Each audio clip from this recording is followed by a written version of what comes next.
Hi, everybody. Welcome back to my channel. Today, I have a wild story for you. I'm guessing that many languages have a version of a saying laughter is the best medicine. Even the Bible says a cheerful heart is a good medicine, but the crushed spirit dries up the bones.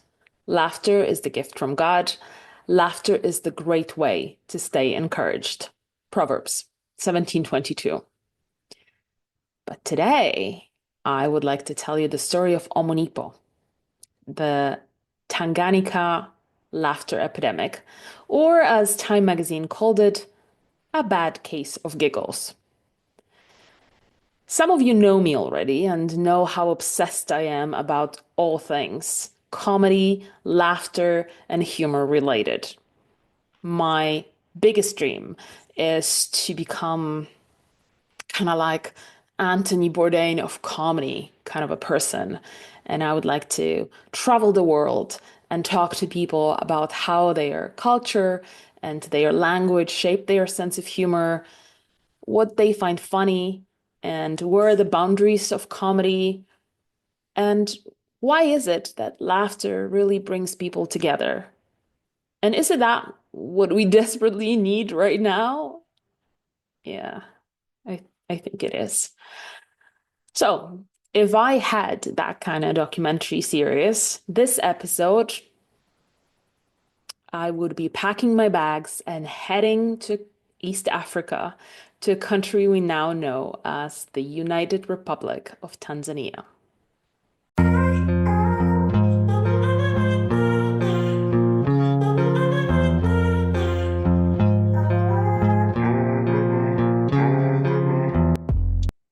All right, guys, a quick history lesson. In the early 1960s, Tanganyika, a territory in East Africa, was on a cusp of major political transformation. See, it had been a British administered trust territory under the League of Nations mandate following World War I, and previously it was a German colony known as German East Africa.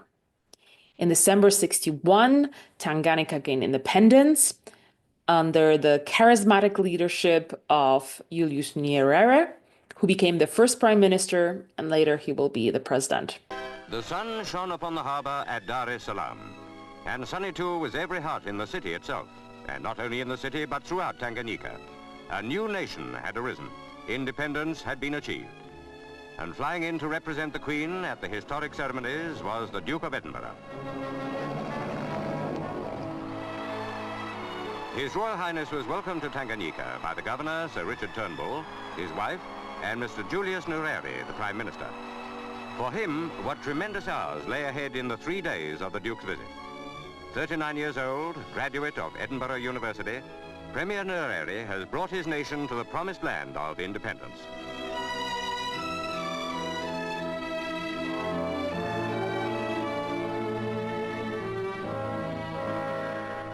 Tanganyika was German East Africa before the First World War. In the peace settlement, it came under British mandate. And under liberal rule, it moved slowly forward to the day when it could achieve self-government. Visitor from Kenya was Jomo Kenyatta, probably sharing Nyerere's dream of an East African federation.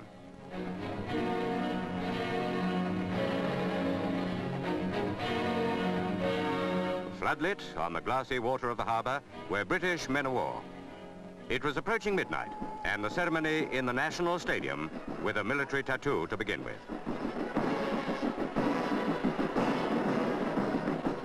New colors were brought onto the parade ground. Their presentation marked a change of name. The King's African Rifles will now be the Tanganyika Rifles.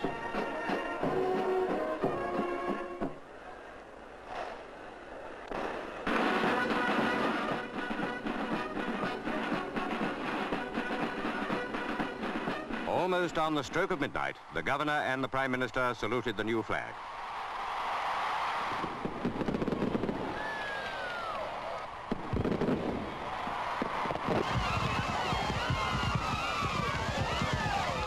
The next day's sun rose on independent Tanganyika. In 1963, a nearby archipelago, Zanzibar, was a British protectorate, gain independence. And in April 1964, Tanganyika and Zanzibar united and formed what we now know as Republic of Tanzania. It was a symbol of regional stability and unity under the leadership of Julius Nyerere. Our story takes place in the early 1962 in the northern part of the country, 25 miles from Lake Victoria. On January the 30th, in the mission-run boarding school for girls in Kashasha, 3 students burst out laughing and crying uncontrollably. It very quickly spread throughout the school, affecting more than a half of pupils aged between 12 and 18. Symptoms lasted between a couple of hours and 16 days, averaging at 7 days. But can you imagine not being able to stop laughing for 16 days? It's crazy. Teachers were not affected, and they were just reporting on the state of the students. The whole epidemic lasted for 18 months, and it spread across a 100-mile radius from the city of Bukoba. And in all, 14 schools got closed, and over 1,000 people ended up in a hospital. There is one source that quotes that there was one fatality, but I couldn't find a confirmation anywhere else. All of a sudden, there was an epidemic, laughing disease, Kashasha here. First, she trembled. They were just swinging, laughing with so loud laughter.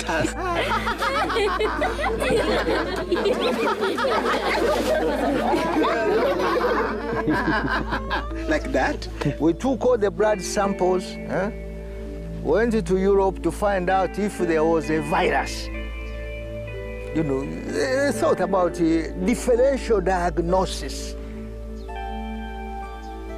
There was we say NAD, nothing abnormal detected. So what do you think caused this? A new administration had come in across Tanzania with a severe approach to school discipline. At the same time, the laughter epidemic had broken out. And we found out this was a change of lifestyle, too strict. And we had to go to this new administration to relax.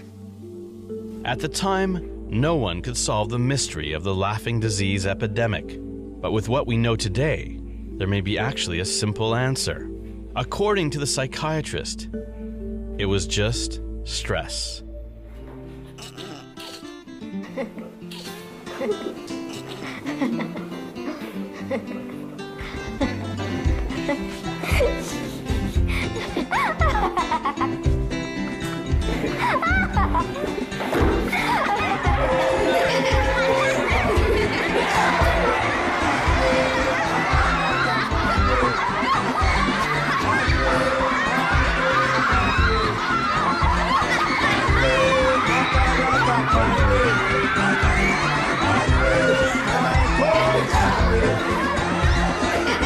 When you think about it, it does make sense.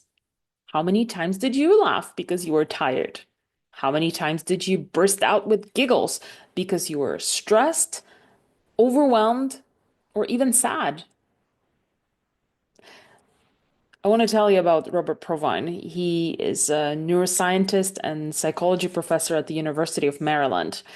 And he laid out very strange tendencies of laughter. His findings, detailed in his book, Laughter, a Scientific Investigation, were, to put it mildly, surprising. Believe it or not, but only 20%, actually less than 20% of people that he experimented with laughed because something funny happened.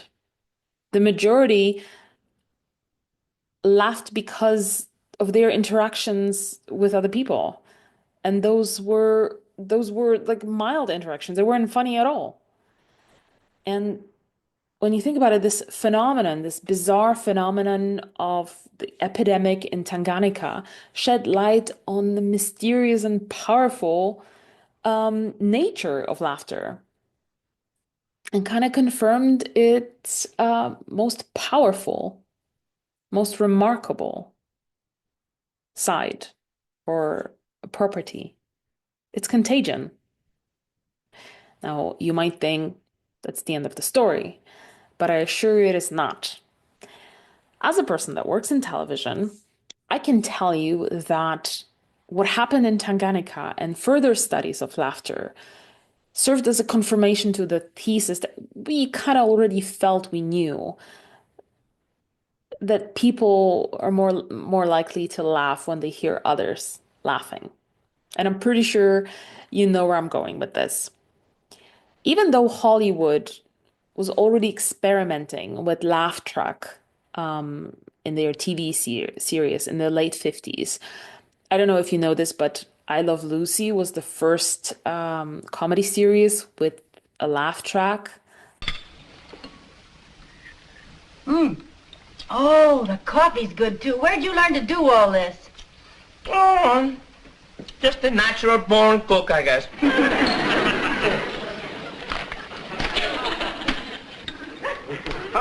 Honey, what kind of a job are you gonna...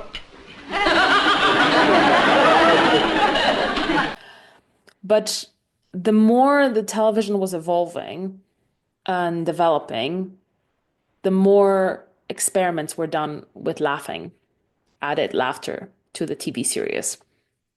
And it got to the point where the shows were recorded in front of live audience. But still, the laughter was enhanced to make a bigger impression on the audience. Now, I would like to encourage you to run a tiny, tiny experiment for yourself. I'm pretty sure that you can find on YouTube some clips of Friends or The Big Bang or, similar shows, and just watch them without the laugh track and see it for yourself if you'll still find the jokes funny or as funny as you found them before. It's a really good experiment. The last fun fact that I would like to share with you today, which I'm pretty sure, I feel like it's very fitting. It's about the origin of the word humor.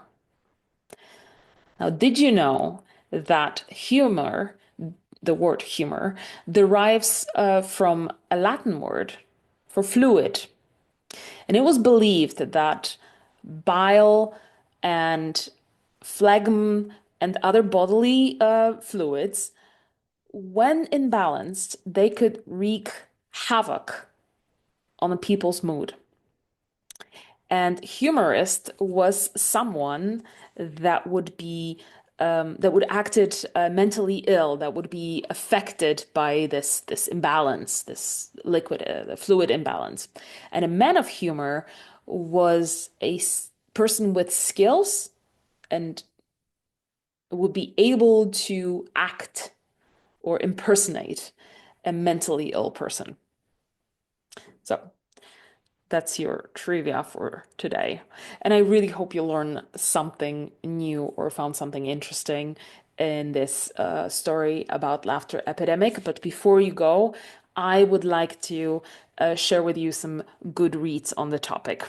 And these are the books or the sources that I've mentioned already. So the first one, it's I think one of my favorite, and this is where I found out all about a laughter epidemic. This was my first source, and this is the Humor Code by American professor Peter McGraw. And it's a phenomenal book. I love it so much. It really is like a travel documentary on paper. The second one is previously mentioned Laughter Scientific Investigation by Robert R. Provine, a Bible for anybody who's interested in the topic. And the third resource is, I also mentioned it, it is Time Special Edition, The Science of Laughter.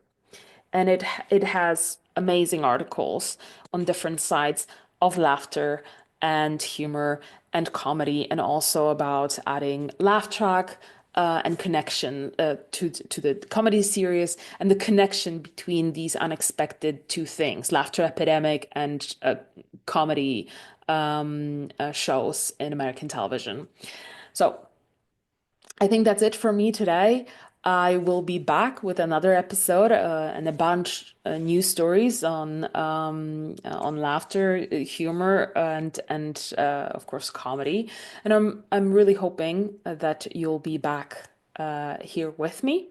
In the meantime, go and watch something funny, or build connections with other people through laughing together, or just subscribe to this channel. That would be pretty neat. Anyway, I'll see you soon. Bye.